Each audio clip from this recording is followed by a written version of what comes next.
चलिए अभी आगे बढ़ते हैं। आगे हम लोग अभी इससे पहले क्या पढ़े कि पालमपुर गांव की कहानी का विशेषता के बारे में पढ़े।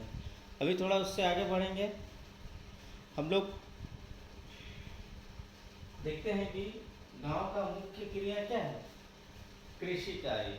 लेकिन जो कृषि कार्य नहीं करते हैं तो ऐसा भी कुछ व्यक्ति है। तो गैर कृषि क्रियाएं क्या होता है? गैर कृषि क्रियाएं का मतलब होता है खेती उत्पादन के अलावा, यानी ऐसा कार्य जो खेती के कार्य में नहीं लगते, कोई और उत्पादन की गतिविधि में लगा। तो कैसे, मान लीजिए कोई पशुपालन कर रहा है, कोई मत्स्य पालन कर रहा है, कोई टांगा चला रहा है, तो ऐसा ही गैर कृषि क्रियाएं बहुत है जो अक्सर गांव में देखने को मिलता है। ठीक है। और हम लोग का इस चैप्टर्स में मेन चीज़ है कि हम लोग शुरू से ही पढ़ते हुए आ रहे हैं और पहला चैप्टर में पढ़े थे उत्पादन। अभी उसके बारे में और थोड़ा आगे पढ़ेंगे। तो क्या पढ़ेंगे? उत्पादन का संगठन, यानी उत्पादन को संगठित करने के लिए क्या क्या किया जाता है। तो उत्पादन को हम लोग वस्तुओं और सेवाओं का उत्पादन करने के लिए 4 चीज़ें आवश्यक हैं। कौन कौन सा 4 चीज़ें उसको पढ़ते हैं हम लोग का। वस्तु और उत्पादन के लिए 4 चीज़ें आवश्यक हैं। क्या क्या है? पहला भूमि, दूसरा श्रम, तीसरा आगत और चौथा कार्यशील पूंजी। तो सबसे पहले भूमि के बारे में देखिए आप। इससे पहले जब उत्पादन के बारे में समझाए थे तब ये बात आया था, भूमि श्रम पूंजी आया था। फिर भी आज हम आप लोग को फिर से एक बार, भूमि का मतलब क्या होता है? जमीन, जहाँ पे आप बिजनेस कर सकते हैं, ठीक है, जहाँ पे आप दुकान खोल सकते हैं। लेकिन भूमि में जमीन के अलावा हम लोग को जमीन, भूमि से क्या प्राप्त होता है? जल प्राप्त होता है। इस भूमि में हम लोग का वन भी है और भूमि के अंदर हम लोग खनिज संपदा भी है। तो ये सभी चीज़ों का जरूरत है हम लोग का इसमें उत्पादन के लिए, इसलिए भूमि बहुत आवश्यक है।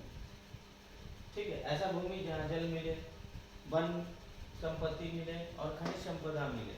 ठीक है। दूसरा होता है उत्पादन के लिए ये कारक भी महत्वपूर्ण होता है, श्रम। श्रम का मतलब होता है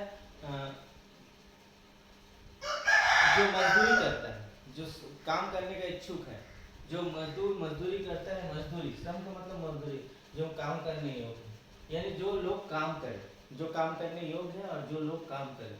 ठीक है।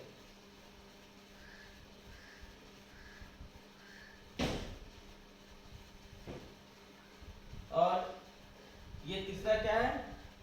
आगत। आगत का मतलब, आगत वर्ड नया सुन रहे हैं, हो सकता सुने भी हो। आगत का मतलब होता है इनपुट।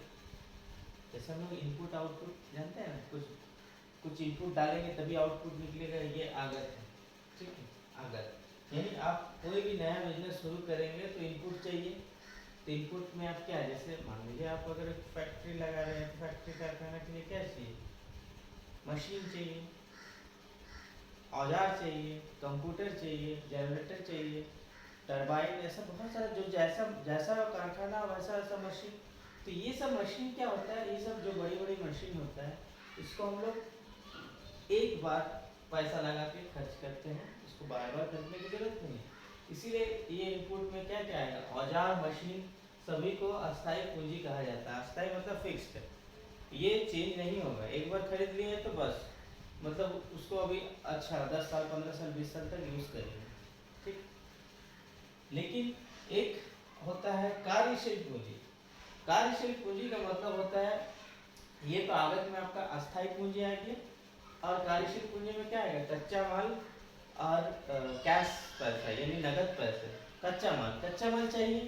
कच्चा माल का दाम हमेशा चेंज होते रहेगा, तो कच्चा माल जब तक नहीं मिलेगा तब आप लोग उत्पादन कैसे कीजिएगा? तो कच्चा माल बहुत जरूरी है। चाहे वो जो भी बिजनेस कर रहा हो, चाहे कुम्हार के लिए मिट्टी चाहिए, ठीक है, तो हम लोग फर्नीचर वाला को लकड़ी चाहिए, तो कच्चा माल चाहिए चाहिए। ठीक है। तो कच्चा माल के लिए पैसा लगेगा।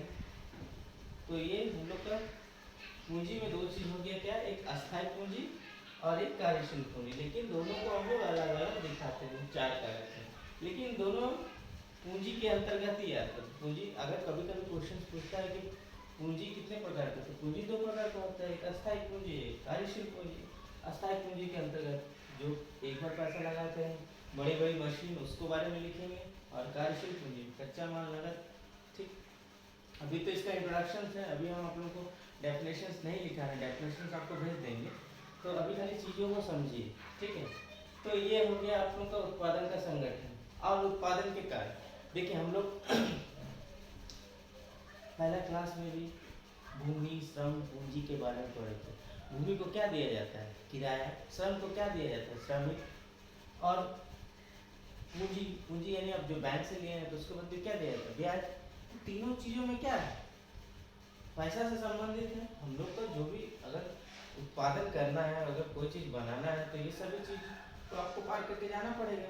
तो हम लोग देखिए क्या लिखा हुआ कि उत्पादन, उत्पादन जो है भूमि, श्रम और पूंजी का संयोजित करके संगठित होता है, जिन्हें उत्पादन का कारक कहा जाता है। यानी उत्पादन तभी आपका सफल होगा जब आपका भूमि चाहिए, आपको पूंजी, श्रम मिल जाए, आपको पूंजी मिल जाए, ये तीनों चीज जब मिल जाएगा तब आपका उत्पादन कार्य संगठित होगा या संगठित होगा, ये सुचारू रूप से चलेगा। ठीक है, तो अभी हम आप लोगों को पालमपुर गांव की कहानी का पेज नंबर 1 और पेज नंबर 2, ये जो आपको बुक में है, बुक में नहीं भी है तो हम आप लोगों को पीडीएफ फाइल नहीं, फोटो खींच के आप लोगों को भेजे हैं। ठीक है, तो पेज नंबर 1 और पेज नंबर 2 आप लोग बढ़िया से एक बार पढ़ लीजिएगा, देखिएगा ये सब चीज़ उसी से संबंधित है। तब क्या हो गया, आपके पेज नंबर 1 और पेज नंबर 2 कंप्लीट हो गया। अब आपको इसके आगे कल पढ़ाएंगे, आज इतना ही। ठीक है, इसको एक बार बढ़िया से रीडिंग कर लीजिएगा, पेज नंबर 1 और पेज नंबर 2। ठीक है, आज इतना ही। ठीक है, चलो बच्चों, ठीक है, बाय बाय।